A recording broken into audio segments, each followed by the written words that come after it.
여러분 오늘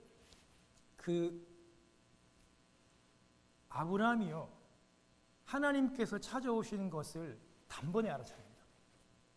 저는 개인적으로 이 말씀 준비하면서 아브라함이 저렇게 먼 발주에서 오늘 성경에는 하나님이라고 제일 처음에 직접 얘기하지 않았지만 그것을 알아볼 수 있는 그가 평소에 얼마나 하나님께 묵상하고 예배하고 준비했는지를 알 수 있는 거예요. 여러분 이런 관계들이 결국에는 오늘 여러분 17절 18절에도 보면 하나님이 얘기하잖아요. 하나님 내가 다 알고 있는 것을 내가 어떻게 아브라함에게 얘기해 주지 않겠느냐 이렇게 얘기해요. 친구거든 친구. 그러니까 하나님께서 당신이 알고 있는 모든 것을 아브라함에게 말씀해 주시기를 원하시는 거예요. 그렇게 됨으로 인해 가지고 하나님께서 지금 아브라함에게는 약속의 아들을 줄 것이라고 하는 그 내용을 가지고 오늘 방문을 했고 오늘 그거 얘기합니다. 그리고 또 한 가지는 그 소돔의 그 죄악 때문에 소돔을 멸망시키려고 하는 그 계획을 가지고 온 걸 아브라함에게 얘기를 다 해줍니다. 그래서 아브라함이 지금 소돔 안에 조카 롯이 살고 있으니까 그 롯 때문에 그렇게도 50명, 의인 50명, 40명, 결국에는 10명이 있으면 하나님 어떻게 그 성을 멸하시려고 합니까? 좀 살려달라고 이렇게 간절히 간구하는 그 중보의 기도가 결국에는 나오게 되는데요. 이렇게 되는 모든 첫 단추가 바로 아브라함의 영성입니다, 여러분. 각박하죠.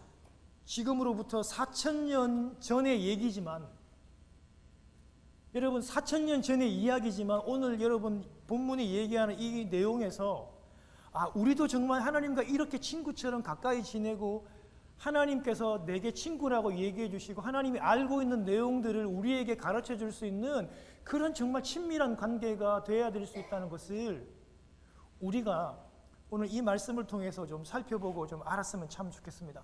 우리 창세기 여러분 이 내용 너무 다 잘 알고 있는 내용입니다. 오늘은 제가 이런 관점으로 오늘 여러분들과 함께 말씀을 나누려고 합니다. 하나님께서 여러분 가장 더운 대낮에 천사들과 함께 아브라함을 찾아왔어요. 그때 아브라함이 낮잠을 자지 않았습니다. 장막 그 어귀에 문을 열어놓고 누군가를 기다리고 있었던 것 같습니다. 많은 학자들은요 아브라함의 이 모습 장막 중에서도 그 어귀가 원래 손님들을 맞이하는 장소인데요 이렇게 문을 열어놓고 자지 않고 이 시간에 이런 행동들을 했다는 것이 아마 하나님을 만나고 늘 하나님을 예배했던 그런 모습이라고 많은 학자들이 얘기해요. 굉장히 공감 있는 말이라고 저도 생각합니다. 아브라함은 낮잠을 자지 않고 깨어 있었습니다. 그는 하나님을 맞이할 준비를 하고 있었고 장막을 열어두고 있었습니다. 여러분 이것이 굉장히 저는 하나님을 만나는 단서와 모티브가 된다고 생각을 해요.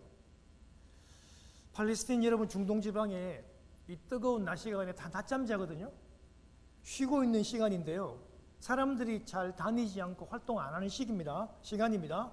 그런데 보통 사람 같으면 이 더위에 낮잠도 좀 자야 되고 좀 쉬어야 되는데 누군가 손님이 찾아온다면 보통 사람들의 마음이 유쾌할까요? 즐거울까요? 아니면 조금 짜증이 날까요? 에어컨이 있어요? 선풍기가 있어요? 아무것도 없는데 조금 보통 사람 같으면 이 시간에 좀 피해서 오지 굳이 이 시간에 약간은 정말 좀 부정적인 긍정적이지 못한 태도가 나올 것 같아요. 다소 불편한 분위기가 될 것 같습니다. 제 같으면. 그런데 아브라함은요 이 더운 대낮에 찾아온 손님이 누군지 단박에 정확히 알아맞혔습니다. 하나님께서 두 천사를 데리고 찾아오셨다는 것을 그가 금방 알아차렸다는 건데요. 이것은 그가 평상시에 얼마나 하나님과 깊이 교제하고 있었나를 가르쳐주는 장면이라고 볼 수 있어요. 아브라함이 분명히 세 사람이 왔음에도 불구하고요 하나님께 내 주여라고 하면서 이게 단수 동사를 써요. 3명이 왔는데 그 3명 가운데 한 사람 단수가 하나님이라는 것을 아브라함이 알았다니까요. 하나님임을 분명히 알아냈고, 그리고 땅에 얼굴을 대고 엎드립니다. 여러분, 이 원문의 이 샤하라고 하는 말은 예배 드릴 때, 경배할 때 쓰는 그런 단어입니다. 하나님인지 금방 이렇게 엎드려 부복함으로 그를 알아보았다는 겁니다. 그러면서 4절과 5절에 보면요, 하나님이 그 손님 하나님에게 그냥 지나가지 말고 물을 좀 가져오라고 말씀하십시오, 이렇게 그 사역 동사를 써서, 왜냐하면 자기가 열심을 내가지고 물을 떠가면 자기의 공로가 되니까 하나님께 말하기를 물을 좀 가지고 오라고 말씀을 좀 해주십시오. 그러면 제가 물을 좀 가져와서 드리고 발도 씻으시고 나무 아래에서 그렇게 쉬어서 갈 수 있도록 그렇게 하겠다는 겁니다. 그러면서 또한 얘기하기를 제가 음식을 조금 준비하겠으니 잡수시고 기분이 상쾌해진 다음에 떠나시기를 바란다고 그가 말씀을 드렸어요. 여러분, 조금 가져온다고 했어요. 여러분, 송아지 한 마리 잡았습니다. 오늘 본문에 나오는 밀가루 세스아는 40인분의 밀가루입니다. 한 15kg 돼요. 28리터. 조금 가지고 온다 그랬는데 아브라함의 마음에 하나님인 걸 알아보고 이 마음에 주체할 수 없는 기쁨들이, 송아지를 한 마리 잡았다니까요. 여러분, 3사람 대접하려고 굉장히 기쁨들이 일어났고, 기분이 좀 상쾌해진 다음에 떠나라고 하는 이 말은요, 당신의 이 마음과 심장의 원문이 그런 의미예요. 그냥 우리가 기분 좋아, 우리가 좀 필이 좀 좋아서 이런 단어보다는 우리의 이 마음과 이 심장을 붙들고 회복한다는 그런 의미가 강해요. 그만큼 기쁘게 회복해서 떠났으면 좋겠다, 그렇게 말씀하고 하나님이 그것을 허락했습니다. 여러분, 여러분들도 여러분들의 그 섬김을 통해서 하는 일들을 통해서 하나님의 그 마음이 상쾌하고 회복되는 그런 역사가 일어나길 바랍니다. 할렐루야. 그게 어떤 게 있을까요? 대표적으로 오늘 우리가 이렇게 예배 드리는 거잖아요. 개인적으로 골방에서 하나님께 찬양하고 하나님 앞에 기도하는 그것, 하나님의 마음을 상쾌하게 하는 겁니다. 하나님의 그 마음과 그 심장을 흔들어 놓으면서도 기쁘게 하는 그런 행동입니다. 그런데 여러분, 잠깐 여기서요, 우리는 하나님을 단 한 번에 알아보고 극진히 섬기는 이 아브라함과 우리 다음 장에 보면요, 조카 롯이 지금 소돔에 살잖아요. 그 죄악의 성에, 하나님을 대적하는 성에. 여러분, 그 소돔에 사는 롯도요, 천사가 그 소돔을 멸망시키러 갔을 때 그도 2 천사를 알아봅니다. 알아보고, 그리고 엎드려서 역시 절합니다. 그리고 발을 씻고 하룻밤 머물고 일찍 떠나라고 그런 말을 해요. 그런데 그 천사는요, 그 집에 안 들어간다 얘기합니다. 물론 결론적으로 들어가긴 했지만 좀 이 롯의 이런 모습들 자체를 보면서 천사가 제일 처음에 들어가기를 거절합니다. 들어가지 않으려고 합니다. 왜냐하면 우리가 다음 주에 살펴보겠지만 아브라함이 여러분이 송아지를 잡고 여러분 이 세스아의 그 빵을 준비하고 오늘 치즈와 우유를 준비하면서 아브라함도 여러분 그 하나님이 그것을 드시는 동안에 종처럼 곁에 서 있어요. 시종들로고. 그런데 여러분 다음 장에 보면 알겠지만 롯은 어떻게 하냐면요, 그 이스트, 그러니까 이제 빵을 부풀리게 하는 그 이스트가 들어가지 않는 빵을 내옵니다. 여러분 그 빵은 진짜 여러분 잘 못 먹습니다. 저도 한번 먹어본 적이 있는데 이거는 딱딱해서 이거는 어디 여행이나 특별한 절기나 어디 가지 않으면 이런 빵을 잘 안 먹습니다. 자기도 잘 안 먹어요. 이거 손님한테 내올 수 있는 빵이 아니에요. 근데 그렇게 손님을 대접했던 거예요. 왜 이런 차이가 나는 거죠? 영적인 안목이에요. 영성이에요. 하나님을 알아볼 수 있는, 그 사람이 정말 하나님이었다면 롯이 그렇게 대접했을까요? 그러니까 영적인 이런 안목과 영성과 진심이 이렇게 굉장히 여러분 중요한 차이를 가져온다는 것입니다. 아브라함은요, 하나님에 대한 특별한 섬김의 진심이 있었습니다. 왜냐하면 그의 영성이 하나님을 알아볼 수 있었기 때문에 가능했던 것입니다. 하나님을 섬기고 대접하는 것이 너무 설레이고 너무 기뻐서 감정을 주체하지 못해서 오늘 본문에 보면요, 아브라함은요, 송아지를 잡으려고 그 가축대에 갈 때도 그냥 걸어가는 게 아니라 뛰어갑니다. 밀가루를 가지고 아내 사라에 갈 때도 뛰어갑니다. 사라의 장막으로 갈 때도 뛰어가고, 빵을 구우러 갈 때도 빨리 뛰어가고, 송아지를 잡아 준비하러 갈 때도 뛰어가고, 종들에게 음식을 준비할 때도 재빨리 준비하라고 그렇게 얘기합니다. 여러분, 내가 생각하는 정말 귀한 손님이 왔다고 생각해 보십시오. 여러분, 우리의 마음이 두근거리고 마음이 빨라져서 걸어 다닐 수가 없는 거잖아요. 내가 정말 좋아하고 귀하게 생각하는 그런 손님이 왔다면 여러분들은 막 그 발걸음이 엄청 가볍고 빠르잖아요. 뭐 오면 오고 가면 가고, 세워라 내워라, 여러분 그렇게 할 수 있겠습니까? 그렇게 못해요.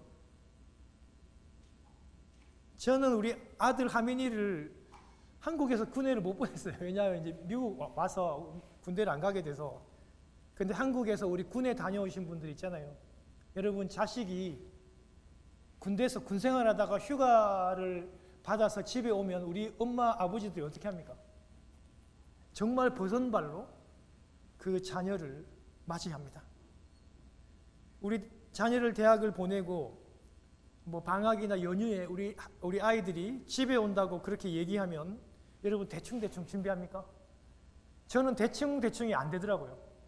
저는 아이들을 멀리 공부하러 보내고 온다는 그 소식만 들으면 얼마나 막 가슴이 설레이는지, 음식을 준비하고 아이를 태우러 가고, 이 대충이 안 되더라고요. 맨날 며칠부터 기다리고 음식을 준비하고 그렇게 되더라고요. 여러분, 아이가 만나고 교제하고 사랑하는 사람이 우리 집에 방문한다? 여러분, 대충 돼요? 그렇게 안 되는 거예요.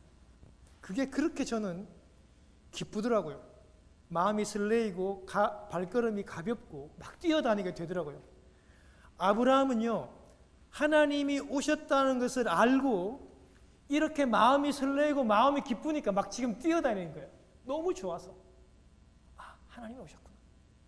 하나님이 내게 이 기쁜 소식을 전해주려고 오셨구나.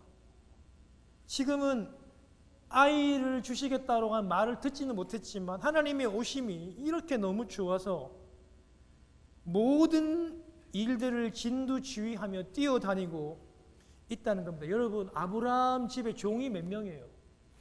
전쟁에 나가서 싸울 수 있는 종이 318명입니다. 남자 종인데 청년들 있잖아요. 전쟁에 나가서 싸울 수 있는 종만 318명이면은 제 생각에 집에 최소한 종이 500명, 1000명도 돼요. 한마디만 하면 돼요. 귀한 손님 왔다, 음식 준비해라. 여러분, 엘리에셀 같은 그런 여러분 아주 성실하고 귀한 종들도 많아요. 그런데 이런 모든 일들을 이 종들한테 안 맡깁니다. 아브라함이 하나님이 와서 너무 좋아서 막 뛰어다니시는 지금. 여러분, 뿐만이 아니라 종들이 음식을 다 차리니까 지금 엉킨 재질이니까 요거트 같은 거든 치즈 같은 거거든요. 그거랑 우유랑 송아지 고기. 여러분, 송아지 고기가 참 부드럽고 맛있잖아요. 그죠? 최고의 음식이잖아요. 그거를 나그네 앞에 차려놓고 종이 하는 것처럼 음식의 시중을 들기 위해 지금 곁에 지금 서 있는 겁니다. 이렇게. 이 일은요, 종들이 많으니까 종들한테 시켜도 돼요. 근데 아브라함은요, 그 일을 종들한테 시키지 않습니다. 곁에서 하나님과 그 천사들이, 그 손님들이 음식을 드시는 동안 서서 이렇게 있습니다. 종처럼. 왜요? 어떻게든지 간에 이 손님이신 하나님과 눈 한 번 더 마주치려고. 군대 휴가 나온 아들 여러분 옆에서 엄마가 어떻게 합니까? 여러분 어머니가 반찬 여러분 떠주고 생선 여러분 가시 발라가지고 막 떠주면서 그 눈을 맞춰보려고 그 엄마들이 그렇게 애를 쓰는 거 아닙니까 여러분? 아브라함이 하나님 한 번이라도 하나님의 눈을 더 맞추고 하나님의 그 음성을 한 번 더 들으려고 하나님과 대화를 나누려고 교제하려고 하나님과 하고픈 이런 중심들이 아니 주인이 지금 종의 일을 하면서 음식 시중을 들면서 하나님 곁에 딱 붙어 있는 거예요. 여러분 9장의 조카 롯을 보면요. 아까 제가 얘기했잖아요. 누룩, 이스트 넣지 않는 이런 빵을 줘요. 이런 빵을. 여러분 그 빵은 평상시에 안 먹는 빵이라니까요. 근데 귀한 손님이 왔을 때 여러분 그거 잘못 먹다가 이 다 나갑니다. 저도 한번 먹어봤거든요. 그 맨정신으로 못 먹어요. 빵이 맛이 없어가지고. 근데 또 그 다음날 일찍이 떠나도록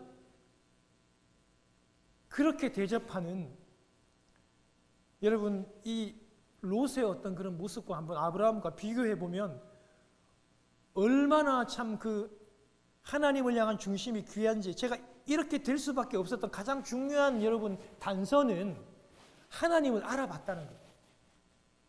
그 하나님에 대한 영성이 있다는 말이에요. 여러분 아브라함의 이 섬김을 어떻게 여러분은 생각하십니까? 단순히 손님 대접하기를 잘합시다. 최선을 다합시다. 이런 정말 그런 도덕적인 그런 여러분 정도로 끝낼 것이 아니라 우리가 한 걸음 더 나아가서 영성의 시각에서 저는 오늘 이 본문을 꼭 보기를 바랍니다. 할렐루야.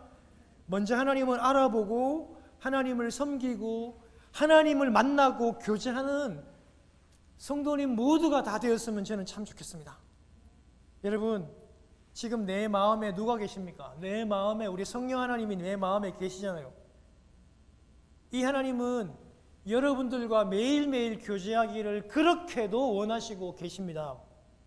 여러분 매일매일 매 순간 내 안에 와 계시는 그 성령님을 정말 귀한 손님 대하듯 손님 만나듯 그렇게 설레이는 마음으로 기쁜 마음으로 내 안에 계시는 우리 성령 하나님을 섬기고 교제하고 듣고 대답하고 그리고 응답하는 여러분 되시기를 주님의 이름으로 축원합니다.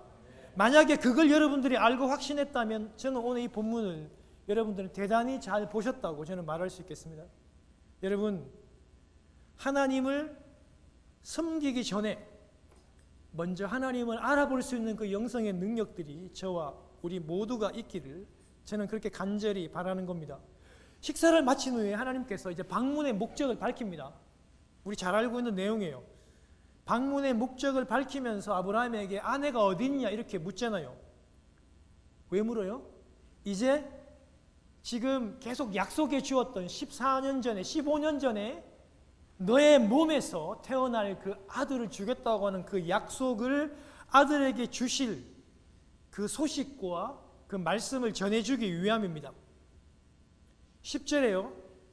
하나님께서 말씀합니다.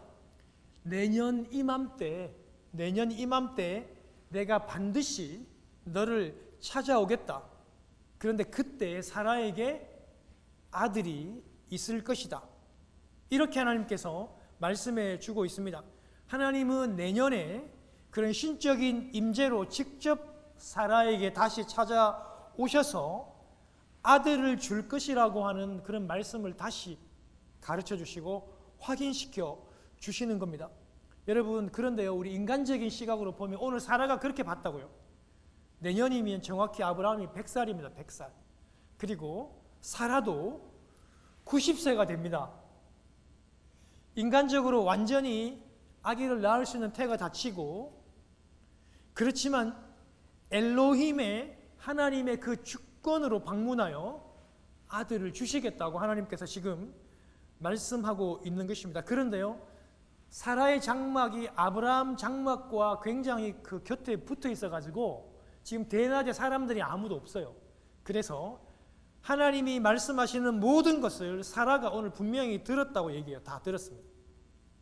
그런데 사라의 반응이요, 너무나도 인간적이고 직설적으로 입에서 그게 툭 튀어나와 버렸어요. 그것을 우리는 그러니까 실수로 웃음을 그렇게 이렇게 나와버린, 그러니까 본능적으로 너무나도 우리 인간의 이치와 잘 맞지 않으니까. 남편이 100살이니까요, 여러분. 100살 살기도 힘들고 자기도 90이니까 인간적으로 생물학적으로 도저히 불가능하니까 본능적으로 그냥 웃음이 사라에게 툭 튀어나와 버렸어요. 웃게 되었어요. 여러분 살다가 너무 어이가 없으면 어떻게 해요? 우리 피식 웃잖아요. 치 하든지 하든지. 그렇게 실소가 터져 나왔던 거죠. 사라는요, 하나님의 이 계획에 대해서 의도적으로 비웃으려고 한 것은 아니었어요. 그렇지만은 너무나도 의의가 없으니까 인간적으로 생각해 보면 실소 웃음이 터져 나오게 되었던 겁니다. 여러분, 지금 100세, 90세가 된 노인들입니다. 이제 생리가 이미 거쳤고 90세가 된 자기가 아이를 낳을 수 없다는 것을 알았고, 살아도 지금 나의 기력이 다 쇠진했고 내 남편은 100살 늙었는데 어찌 내게 즐거운 일이 있을까? 속으로지만은, 그리고 분명히 본능적으로 툭 튀어나온 거지만 사라는 웃으면서 중얼거렸습니다. 그리고요, 우리가 17장에도 하나님께서 이런 계획을 얘기했을 때 아브라함도 웃었습니다.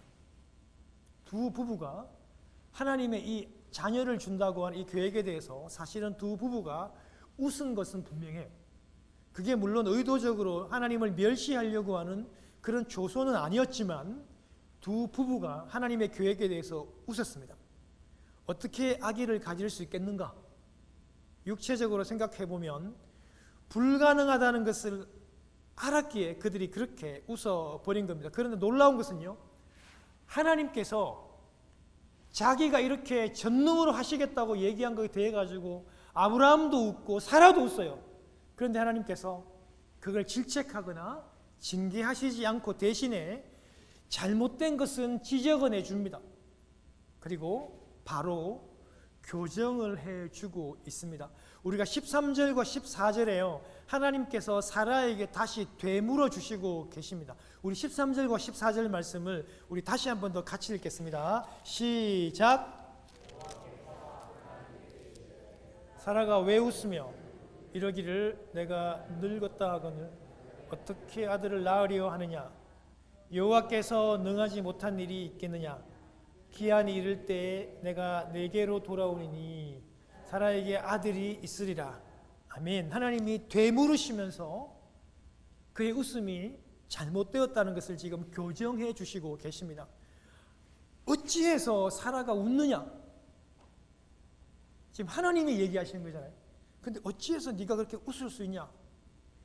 이 늙은 나이에 내가 어찌하여 아들을 낳으랴 하느냐? 나 주 하나님이 할 수 없는 일이 있느냐? 다음에 이맘때 내가 너를 찾아오겠고 너에게 아들이 있을 것이라 주님이 다시 한 번 더 말씀해 줘요. 그런데 하나님이 이렇게 지금 지적해 주고 교정해 주시는데 사라가 두렵죠. 왜냐하면 하나님의 이 전능하심에 대해서 자기가 웃었잖아요. 그러니까 저는 웃지 않았습니다라고 거짓말을 해요. 그럼에도 하나님께서 이거를요, 사라를 나무라시지 않고 징계하시지 않고 너는 분명히 웃었다라고 하면서 하나님께서 그렇게 말씀해 주고 계십니다. 여러분, 하나님께서는요, 이와 같은 놀라운 계획들을 말씀해 주었고 아브라함과 사라가 웃었음에도 불구하고 하나님은요, 그들을 질책하거나 징계하시기보다는 그들이 잘못되었다는 것을 교정해 주시고 계십니다. 그러나 하나님 말씀에 대해서 웃음을 보였다는 것은 분명히 옳은 일은 아니기 때문에 하나님께서는 너는 거짓말을 하고 있고 너는 그 웃음은 분명히 교정해야 할 것을 얘기를 하시는데요. 하나님께서 여러분 참 재미가 있습니다. 참 위트가 있고 참 유쾌합니다. 여러분 오늘날요 젊은 우리 여성들이 남자들을 이렇게 고르는 많은 기준 가운데 하나가 자기를 재밌게 해주고 위트 있게 해주는 그런 남자들을 굉장히 많이 찾는데요.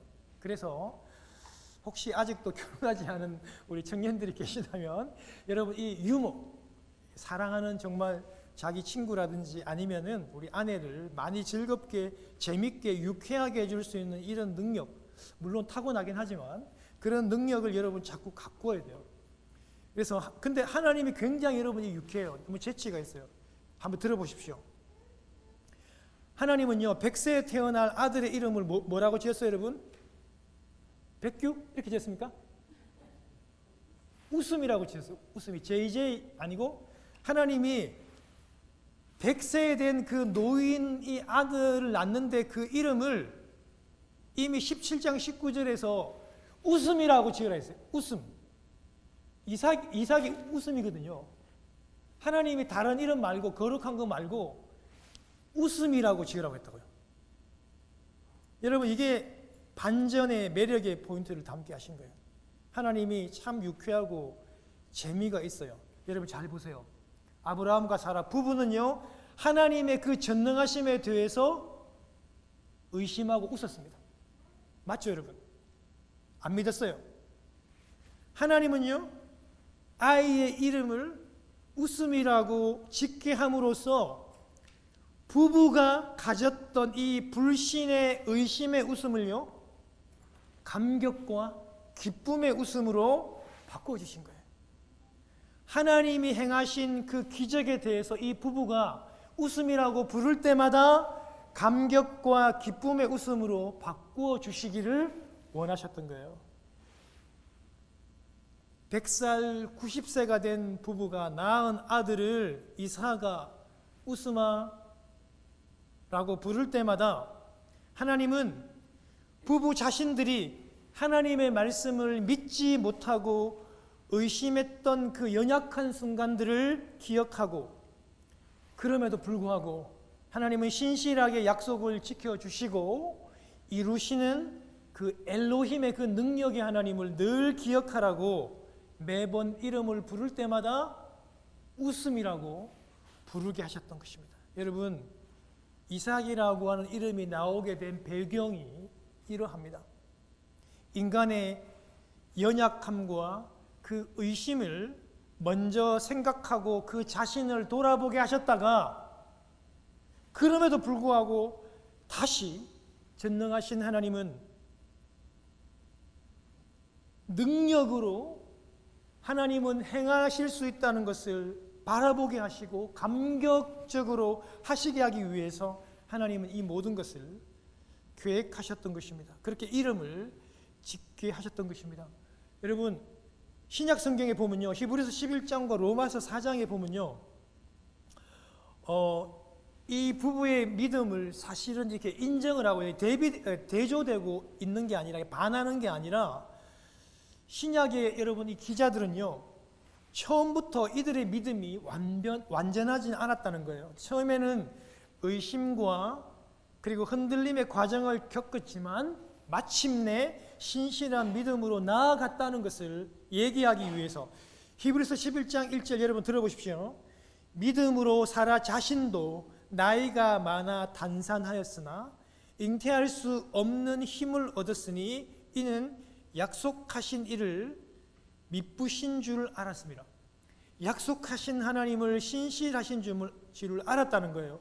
로마서 4장 18절 19절에 보면요 아브라함이 바랄 수 없는 중에 바라고 믿었으니 그가 백선화되어 자기 몸이 죽은 것 같고 사라의 태가 죽은 것 같음을 알고도 믿음이 약하여지지 아니하고 신약의 성경 기자들은요 아브라함과 사라의 믿음이 처음부터 완벽하진 않았지만 그 실수와 흔들림의 과정들을 통해서 결국에는 신실한 믿음에 도달했다는 것을 그렇게 인정하기를 원했다는 것입니다. 성도 여러분 오늘 우리 본문을 통해서 하나님을 알아볼 수 있는 그 귀한 영성과 영적인 분별력이 있는 여러분들이 되었으면 참 좋겠습니다.